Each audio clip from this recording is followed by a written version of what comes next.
भाई जो गुरु वचन पे डट गे, कट गे फंद 84 के। यो आदीन होवे शिष्य जब ही, शिष्य पर कृपा करे गुरु तभी। यहां पर परमेश्वर अपना डबल रोल कर रहे हैं और अपने सतगुरु को, यानी जैसे आज गुरुदेव भगवान अपने आप को छुपाते हुए कह रहे हैं कि परमात्मा तो सतलोक में है, मैं तो उनका भेजा हुआ दास हूं।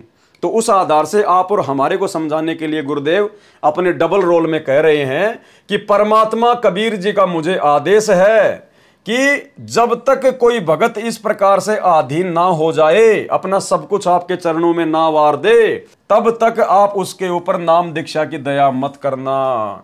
यो आधीन होवे शिष्य जब ही, शिष्य पर कृपा करे गुरु तभी। इस अमृतवाणी में परमेश्वर कबीर जी ने अपने कृपा पात्र भगत को समझाया है जो गुरु पद पर विराजमान है। कहा है कि जिस समय शिष्य अर्थात भगत उपरोक्त वाणियों में वर्णित आचरण वाला तथा आधीन दास भाव वाला विनम्र हो जाए, तब उस शिष्य पर कृपा करें अर्थात उसको दीक्षा दें, अर्थात उसको प्रथम नाम दें। कौन सा नाम दें? प्रथम नाम, जिससे भक्ति की शुरुआत होती है। यानी वो कबीर परमात्मा अपने दास को कह रहा है, यानी एक प्रकार से ये समझ लीजिए कि सतगुरु रामपाल जी परमेश्वर जी के लिए ये आदेश है कि जब तक कोई व्यक्ति, कोई भगत, कोई शिष्य इस प्रकार से अधीन ना हो जाए, आपके चरणों में अपना तन मन धन सब कुछ समर्पित ना कर दे, तब तक आप उसको प्रथम नाम की दीक्षा भी मत देना। ये आदेश है। अब देखो भाई और बहनों, संगत में क्या ड्रामा चल रहा है, संगत में क्या ड्रामा चल रहा है। तो ये संत रामपाल जी कौन है? परमात्मा है। परमात्मा होते हैं अंतर्यामी। अंतर्यामी को सब पता है कि सामने जो शिष्य बैठा है, जो नाम दीक्षा लेने आया है, उसके मन में क्या भाव है, कोई छल कपट है क्या, वो तो सब कुछ जानता है। उसी आधार से वो दीक्षा देगा। जबकि यहां तो प्रथम मंत्र की दीक्षा देने की बात है कि प्रथम मंत्र की दीक्षा भी उसी भगत को देना जो बिल्कुल इन वाणियों में वर्णित आचरण वाला हो तथा आधीन दास भाव वाला विनम्र हो जाए, तब उस शिष्य पर कृपा करें अर्थात दीक्षा देवे। अब सतलोक आश्रम मैनेजमेंट हरियाणा तो मनमाने आचरण की मूर्ति है। इन्होंने तो ठेका ले रखा है कि गुरुजी के विरुद्ध सारे काम करने और भक्तों को काल की गोद में बैठाना। तो इन्होंने मनमाना आचरण शुरू कर दिया इन आश्रमों में सार शब्द देने का, और इन्होंने 1-1 लाख रुपए के लालच में धड़ाधड़ सार शब्द को आलू टमाटर की तरह बांट दिया। अब इनका एक पीला पर्चा आया है। अभी 2-3 दिन पहले ये एक पीला पर्चा आया है सतलोक आश्रम मैनेजमेंट हरियाणा की तरफ से, दिनांक 24/7/2024, समय सुबह के 7 बजे। जय बंदी छोड़ की सतगुरुदेव जी की जय। और क्या आदेश आया है? सभी भगत आत्माओं को सूचित किया जाता है कि सतगुरुदेव जी का आदेश आया है। अरे नालायको, 7 बजे तो जेल के दरवाजे खुलते हैं और 10 बजे से पहले जेल से कोई भी आदेश बाहर नहीं जाता। जेल का कोई भी आदेश 10 बजे से पहले बाहर नहीं जाता। जबकि 7 बजे इनके पास तो पीला पर्चा भी आ गया। सभी भगत आत्माओं को सूचित किया जाता है कि सतगुरुदेव जी का आदेश आया है कि, अब ये बार बार भाई बहनों गुरुजी का आदेश क्यों बोलते हैं? इनकी ये घटिया और गंदी आदत है, क्योंकि काल को पता है कि भगत अगर मरेगा कटेगा तो गुरुजी के नाम पे कटेगा। इसलिए सबसे पहले ये गुरुजी का नाम ठोकते हैं। और काल ने क्या कहा था परमात्मा से? जाओ जोग जीत संसारा, जीव न माना कहा तुम्हारा, तुम्हारा नाम ले वाद बढ़ाऊं या विद जीवों को भटकाऊं, तेरा ही नाम ले लेके तेरे भक्तों को गुमराह करूंगा। तो ये तो काल एजेंट हैं ही सतलोक आश्रम मैनेजमेंट हरियाणा वाले। हर बात पे ये गुरुजी का आदेश ठोक देते हैं। अब एक बार सतलोक आश्रम बरवाड़ा में गुरुजी के दर्शनों के लिए लाइन लग रही थी। तो भगत होते हैं, हर प्रकार के भगत होते हैं। कोई लाइन तोड़ रहा था, ढंग से नहीं खड़ा था, तो पास में एक सेवादार खड़ा था। उसने कहा कि गुरुजी का आदेश है, तेरे को बाहर कर दिया जाएगा, गुरुजी का आदेश है, लाइन में लग जा। तो वो बोला, यार तू मेरे पास तो खड़ा है, तू गुरुजी का आदेश कहां से ले आया? बोले, हमारा आदेश मानता कौन है? अरे हमारा आदेश मानता कौन है, इसलिए बार बार गुरुजी का आदेश बोलना पड़ता है। तो ये इन लोगों की घटिया आदत है, बात बात पे गुरुजी का आदेश, गुरुजी का आदेश, गुरुजी का आदेश। और इसी आदत के तहत एक बार सतलोक आश्रम बरवाड़ा में जनरेटर खराब हो गया, वो जल गया। तो एक भगत दौड़ के गुरुजी के पास में गया, बोले गुरुजी, बोले हाँ। बोले आपकी दया से जनरेटर जल गया। बोले वो भी मेरी दया से जल गया क्या? यानी कहने का मतलब है भक्तों की जुबान पे ये नाम सेट हो गया कि गुरुजी का आदेश, गुरुजी का आदेश, कि हमारा आदेश तो कोई मानता नहीं है क्योंकि हम तो भक्ति करते नहीं, हमारे वचन में तो शक्ति है नहीं, इसलिए गुरुजी का नाम बीच में डालना पड़ता है। तो 7 बजे तो भाई जेल खुलती है और 10 बजे के बाद से उन कैदियों के जो संदेश होते हैं वो जेल से बाहर जाते हैं। लेकिन यहाँ तो 7 बजे ही आदेश भी आ गया। अब इन मैनेजमेंट वालों को पीले पर्चे को बनाने में भी टाइम लगा होगा, तो जेल के खुलने से पहले ही आदेश आ गया। क्या आदेश आया है? भगतमती संतोष दासी पत्नी श्री बलवान सिंह जी, पुराना पता अर्बन स्टेट जिला जिंद हरियाणा, वर्तमान पता DLF कॉलोनी जिला पंचकुला हरियाणा में रहती है। दूसरा भगत भगतमती संतरा दासी पत्नी श्री वजीर सिंह, पता सेक्टर 9 जिला जिंद हरियाणा। दोनों की सभी आश्रमों, सभी नामदान केंद्रों तथा सत्संग में नो एंट्री की जाती है। दोनों की सभी आश्रमों, सभी नामदान केंद्रों तथा सत्संगों में नो एंट्री की जाती है। क्यों? इन्होंने सार शब्द झूठ बोल कर लिया है, इनके घर पर सोना रखा हुआ है और ये पहनती भी हैं। अब बताओ, अरे नालायको, फिर तुम सार शब्द क्यों दे रहे हो जब तुम्हें यही पता नहीं कि जो आदमी सार शब्द लेने आ रहा है वो मर्यादा में है या नहीं है, उसके मन में झूठ है या छल कपट है, तो फिर तुम सार शब्द क्यों दे रहे हो? अरे सार शब्द तो उसको दिया जाता है जो हर प्रकार से अधीन हो जाता है, हर प्रकार से जो मर जाता है, सरसों की तरह झुक जाता है, जिसको सोना चांदी मिट्टी नजर आती है। फिर तुम क्यों सार शब्द देकर ये झूठा नाटक करके अपने कर्म फोड़ रहे हो? अरे सतगुरु के लिए तो आदेश है जो भैया आपने पढ़ा कि प्रथम मंत्र भी उसी को देना जो हर प्रकार से विनम्र हो, अधीन हो, तेरी हर बात माने। और यहां तो तुमने सार शब्द ऐसे असुओं को बांट दिया, नकली सार शब्द, झूठा सार शब्द है। भाई जब तुम सार शब्द झूठ बोलकर झूठा सार शब्द दे सकते हो तो लेने वाले का क्या दोष है भाई? क्या वो झूठ बोलकर सार शब्द नहीं ले सकता? जब तुम 1 लाख रुपए के लालच में झूठा सार शब्द दे सकते हो तो सामने भी तो ऐसे बहुत महापुरुष होंगे जो झूठ बोलकर सार शब्द लेंगे। तो कहने का मतलब है टोटल ड्रामेबाजी।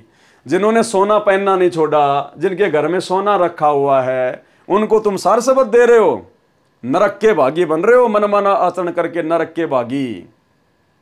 अरे सार शब्द प्राप्त करने की ट्रेनिंग तो परमात्मा सत्सेवकों से करवा रहा है।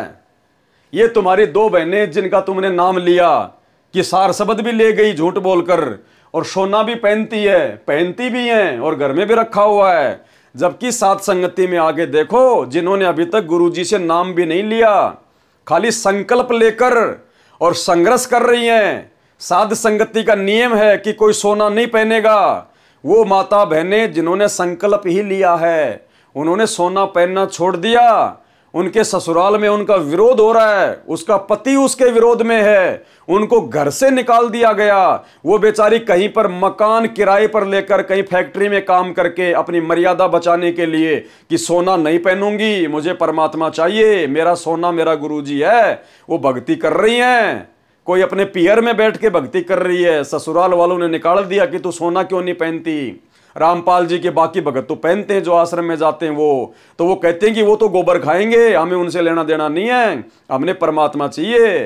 तो अगर भगत देखने हैं तो साध संगति में आके देखो, ये तो सार शब्द लेके भी सोना पहनना नहीं छोड़ रही और यहां पर अभी तक नाम नहीं लिया, खाली संकल्प लिया और उन्होंने सोना ना पहनने के लिए घर तक को त्यागना पड़ रहा है, ससुराल से बेदखल कर दी गई हैं और अपनी भक्ति कर रही हैं। तो भाई सार शब्द के लायक तो परमात्मा सत्सेवकों को बना रहा है, ये तो खाली ड्रामा चल रहा है, पूरा काल का ड्रामा।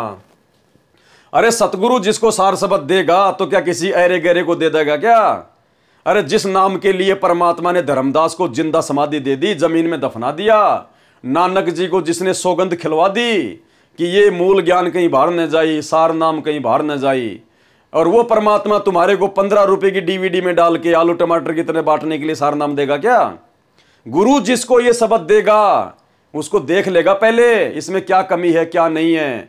परमात्मा कहते हैं बिन ही रसना नाम चलत है और निर्बानी से नेहा और गरीब दास भोडल में दीपक छानी नहीं सनेहा। जिस प्रकार एक बल्ब के ऊपर मोमजामा लगा दिया जाए तो उस बल्ब का जो प्रकाश है वो छुपता नहीं है, इसी प्रकार जब भगत गुरु से सार नाम सार शब्द लेने आता है तो भगत के माथे पर लिखा हुआ आता है, गुरु देख लेता है कितना मर्यादा में है, कितना भगत है, उसी को वो शब्द देता है। तो तुम क्यों भाई ये सार शब्द का झूठा नाटक, झूठा सार शब्द देकर अपने कर्म फोड़ रहे हो? ये पूरी की पूरी ड्रामेबाजी हो रही है, पूरी की पूरी ड्रामेबाजी। कर लो जितना करना उतना, जब तक तुम्हारी बैटरी है तब तक गाड़ी चलेगी, चाहे कितना कुकर्म कर लो। क्योंकि परमात्मा कहते हैं कि राम किसी को मारे नहीं, मारे तो हत्यारा राम, अपने आप ही मर जाएंगे कर कर खोटे काम। तो खोटे काम बहुत तेजी से इन आश्रमों में किए जा रहे हैं, आने वाले समय में इनकी दुर्गति होना निश्चित है। तो क्या कह रहे हैं परमात्मा, यो आदिन होवे शिष जब ही, शिष पर कृपया करे गुरु तभी। यानी उसके बाद में उसको प्रथम नाम देना, जब वो इन वाणियों के अंतर्गत बिल्कुल आधीन हो जाए उसको प्रथम नाम देना। जबकि यहां तो सार नाम ले लेके भी लोग सोना पहनना नहीं छोड़ रहे, इन वाणियों के अंतर्गत नहीं चल रहे। इस अमृतवाणी में परमेश्वर कबीर जी ने अपने कृपा पात्र भगत को समझाया है जो गुरु पद पर विराजमान है। कहा है कि जिस समय शिष्य उपरोक्त वाणियों में वर्णित आचरण वाला तथा अधीन दास भाव वाला विनम्र हो जाए तब उस शिष्य पर कृपया करें, अर्थात दीक्षा देवें।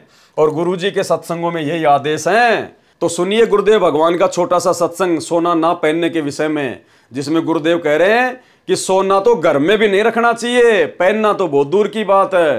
तो गुरुदेव के इस सत्संग को तो भाई सत्सेवकों ने फॉलो किया है। सुनिए, भक्ति बिना क्या होते हैं ये भरम रहा संसारे, रति कंचन पाया नहीं रावण चलती बार। सर्व सोने की लंका थी, किसा को बद्दी था, करके भक्ति सिद्धि प्राप्त रिद्धि प्राप्त करके और सोने की लंका, जैसे हम गारा की ईंट पका के और मकान बनाते हैं, वो सोने की ईंट बना के, छोटी छोटी ईंटें होती थी पहले, और उनसे सोने ही की वो गारा बना के और महल बनवा रखे थे उसने। इतना धनी था। और आप दौरे मुश्किल से 50-20 ग्राम 20 तोले सोना होगा थर, बुढ़ा बुढ़ा सेठ होगा जिस पर 20-30-40 तोले सोना हो गया। कहते वो रति नहीं लेके गया, एक ग्राम भी नहीं ले जा सका, तुम कहां ले जा सकोगे? और के किला तोड़ दोगे 40 तोले सोने में? ये तो खाम खागा सर दर्द है। सोना तो घर में बना रखना चाहिए आपने, और ना इसको पहनना चाहिए। क्या फायदा कान में डाल लिया, कान नाक में डाल लिया, 36 पंगे कड़े बना लिए। परमात्मा ने इतना सुंदर शरीर दे रखे, इस पर आडंबर करने की कतई जरूरत नहीं। इसे भगवान रुष्ट होता है। भगवान की भक्ति करें, चाहे किसा भी शरीर है, काला है, गोरा है, जैसा भी मालिक ने दिया है, इसमें हम परमात्मा पा सकते हैं। इस काया का गर्व ना करियो के काला के गोरा रे, और बिना भजन कुछ काम नहीं आवे, चाहे एतर छड़को चारों हो रहा रे। तो पुणात्माओं धीरे धीरे, क्योंकि हम इतने इस सामाजिक माहौल में हम इतने गहरे चले गए कि वहां से वापस आना अपनी पटरी पे हमारे लिए कठिन हो रहा है। हम दलदल में धस गए। लेकिन परमात्मा का सहारा आपको एक क्रेन का काम करेगा। वाणी जो गुरु बचन पे डट गे, कट गे फंद 84 के, कट गे फंद 84 के, कट गे फंद 84 के।